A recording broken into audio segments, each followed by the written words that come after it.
In India, animals are revered because they are considered sacred with profound spiritual significance.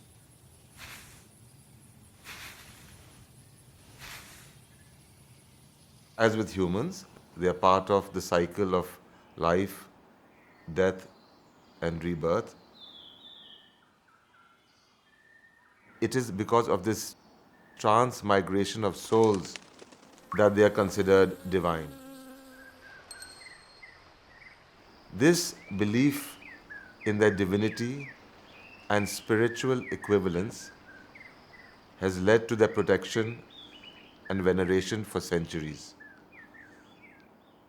Because animals were revered, they were everywhere, from paintings to sculpture, as protectors of the gate outside temples, as totems of good luck, protection.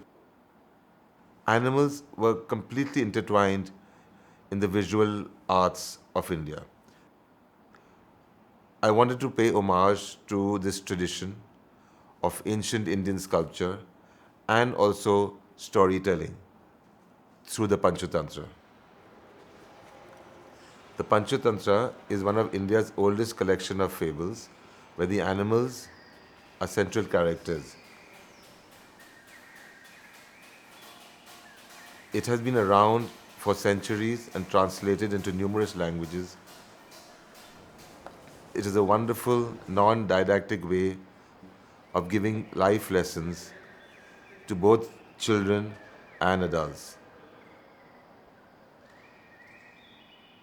So we created these animals in brass using a hollowed joinery technique with the Panchatantra hidden in secret compartments in a repose form.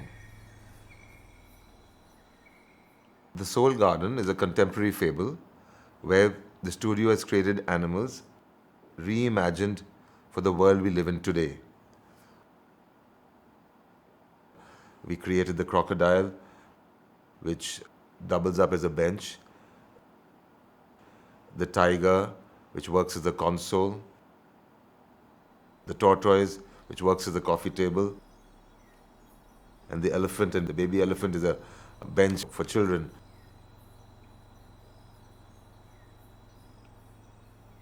So, in order to be true to this whole idea of our reverence for the animals and appreciating what they teach us, whether it's coexistence or cooperation, tranquility or patience,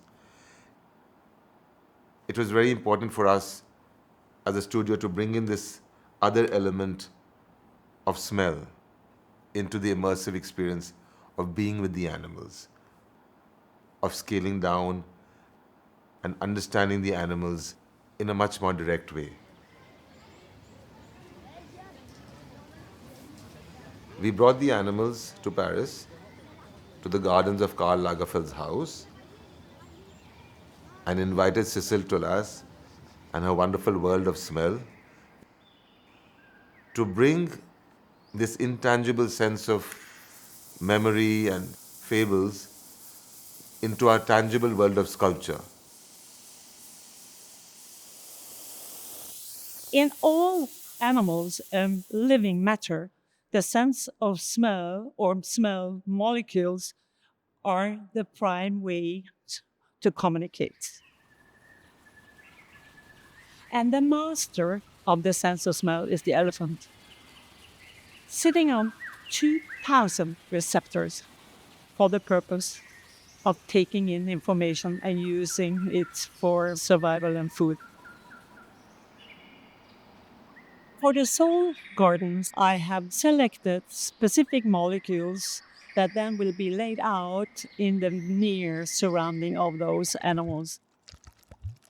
So in the studio, I've been recording Rao, the making of Rao, the smoke coming out of the tray while cooking the Rao.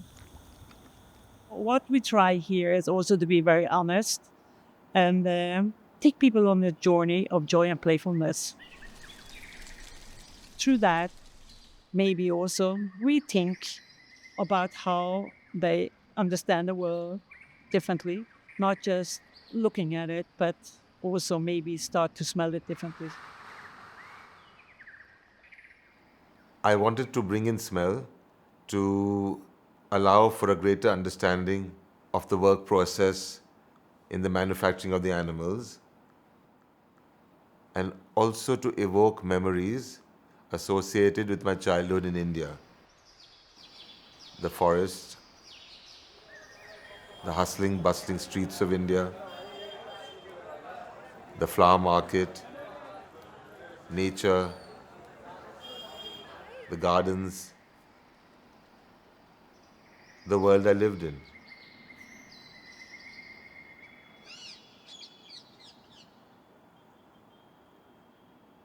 I must admit that creating these animals took me out of my comfort zone. I was very excited making them, but it also was very complex. We had never worked with something like this before. Animals have always been ingrained in my subconscious mind, and I'd only worked with them in a two-dimensional form with our repousse murals before. This time, bringing them into lifelike form was a new task, and I'm glad I did it because as an artist, I think one has to be pushed into areas of vulnerability so that we don't end up doing the same thing again and again.